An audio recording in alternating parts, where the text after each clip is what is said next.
Baik.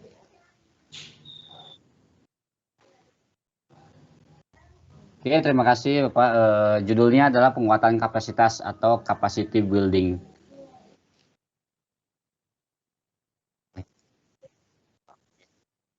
Siap. Assalamualaikum. Assalamualaikum warahmatullahi wabarakatuh. Selamat sore semuanya. Saya Dede Suryana. Pada kesempatan ini saya mau memaparkan tugas kuliah. Judulnya penguatan kapasitas atau capacity building.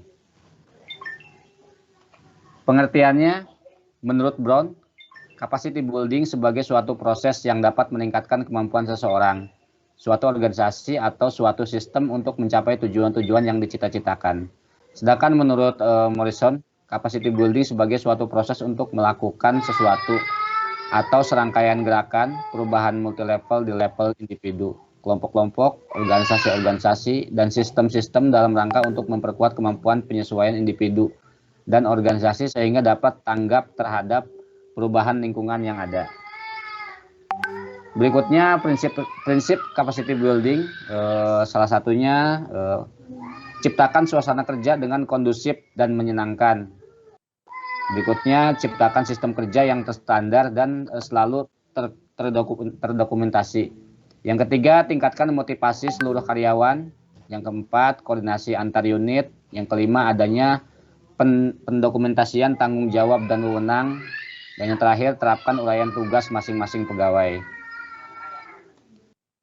Berikutnya tingkatan capacity building, itu ada tiga.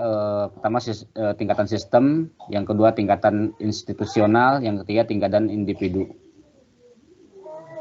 Tujuan capacity building secara umum tujuannya pengembangan kapasitas tentu agar individu, organisasi maupun juga sistem yang ada dapat dipergunakan secara efektif dan efisien untuk mencapai tujuan dari individu maupun organisasi tersebut. Sedangkan dalam konteks pembangunan dewasa ini tidak ada tujuan lain selain untuk menciptakan tata pemerintahan yang baik atau yang lebih dikenal dengan good government. Sasaran capacity building yang pertama adalah masyarakat, yang kedua pemerintahan, kemudian yang berikutnya ketiga adalah swasta atau kelompok peduli lain. Bagaimana capacity building dilakukan? Yang pertama pada tingkatan individual. Secara umum dilakukan dengan pendidikan, pengajaran dan pembelajaran secara luas kepada individu itu sendiri dengan berbagai macam metode, baik metode pendidikan dengan pendekatan pada dogi maupun pendekatan andragogi. Tidak hanya dilakukan melalui pendidikan formal, tapi juga melalui non formal seperti kursus-kursus, pelatihan, magang, sosialisasi, dan lain-lain. Yang kedua, pada tingkatan organisasi. Secara umum dilakukan dengan pengembangan aturan main organisasi, sistem kepemimpinan, sistem manajemen, pengembangan sumber daya manusia, serta pengembangan jaringan organisasi.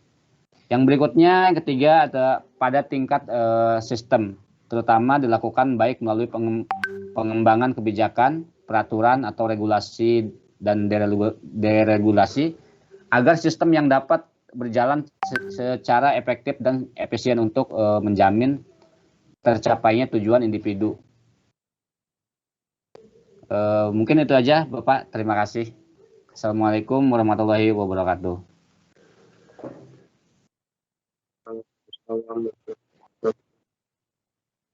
Pak Ahmad Sutikno, Pak.